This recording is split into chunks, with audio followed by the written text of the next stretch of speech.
পৃথিবীকে সবুজায়ন করে তুলতে ও পরিবেশকে বাঁচাতে দাওয়াতে ইসলামী ইন্ডিয়ার উদ্যোগে সারা দেশের পাশাপাশি হরিশ্চন্দ্রপুর পালন করা হলো বৃক্ষরোপণ কর্মসূচি। এদিন হরিশ্চন্দ্রপুর গ্রামীণ হাসপাতাল ও হরিশ্চন্দ্রপুর থানা চত্বরে বৃক্ষরোপণ করা হয়।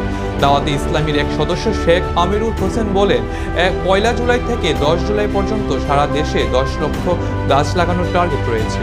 দাওয়াতে ইসলামী ইন্ডিয়া এই দিন হরিশ্চন্দ্রপুর গ্রামীণ হাসপাতাল ও হরিশ্চন্দ্রপুর থানা চত্বরে ইউক্যালিপটাস ও আম গাছ রোপণ করা হলো। এছাড়াও হরিশ্চন্দ্রপুর জনবহুল এলাকায় প্রায় শতাধিক বৃক্ষরোপণ করা হয়। এই দিনের এই কর্মসূচিতে উপস্থিত ছিলেন দাওয়াতে ইসলামী ইন্ডিয়ান পশ্চিম বর্ধমানের জেলা সভাপতি আব্দুল কাদির ও সদস্য শেখ জামিউল হক সহ।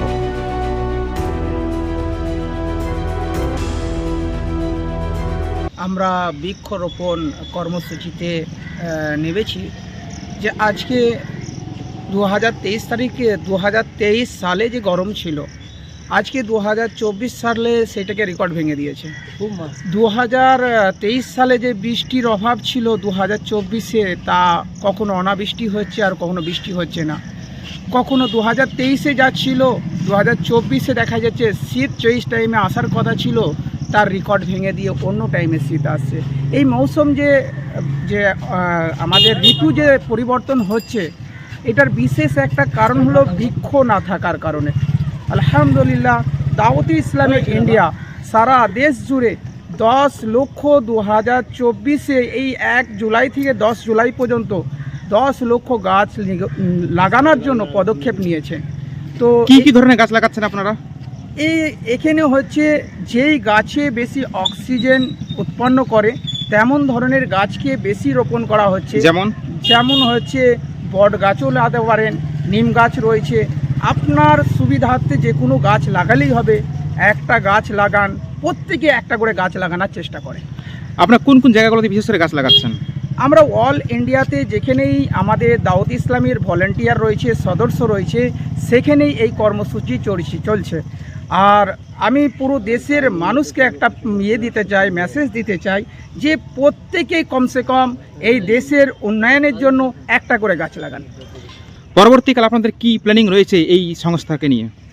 এই সংস্থাকে নিয়ে যে আমাদের সমাজের মধ্যে উন্নয়ন প্রকল্প যেমন হচ্ছে আমাদের সমাজের মধ্যে যেখানে যেটা প্রয়োজন, যদি স্কুলের প্রয়োজন হয় ইংলিশ মিডিয়াম, যে দারুল মদিনা দাওয়াত ইসলামের স্কুল রয়েছে ইন্ডিয়ার দারুল মদিনা। আচ্ছা, কোথায় যদি আমাদের ধর্মীয় শিক্ষার প্রয়োজন হয় জামিয়াতুল মদিনা। যেখানে যেমন প্রয়োজন হবে সেই হিসেবে দেশের জন্য, দেশের উপকারে দাওয়াত ইসলামী সর্বসময় কাজ করে যাচ্ছে। বৃক্ষরোপণের ক্ষেত্রে এখানে হিন্দু মুসলিম তো কোনোই নেই, দেশের প্রতিটা নাগরিকই বৃক্ষরোপণ করতে পারে। তো এতে কোনো আপত্তি নেই।